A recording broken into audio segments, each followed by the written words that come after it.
Players, managers, heck, even stadiums have come and gone, but the Indians' #1 fan can be found each game in his familiar center field perch, bass drum in tow. It's a tradition that started for Adams in 1973 when he asked the Indians if he could bring a drum to the game. They said fine.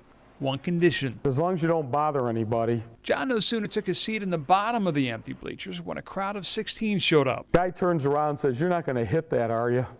I went, "Oh, well, I guess, this just isn't going to happen." He was resigned to watch the game with drum in lap when a fellow making a beer run stopped him.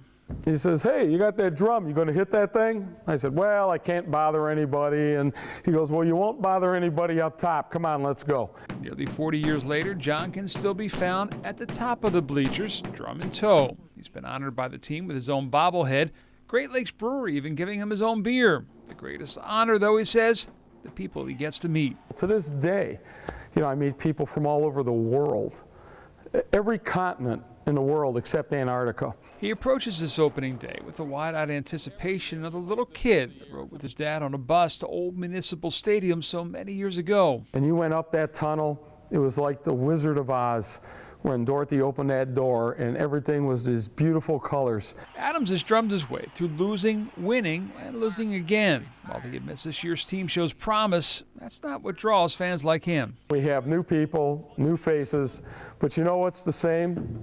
Is the name Cleveland on the uniform, the fans that are going to be sitting in the ballpark, and that love of the game.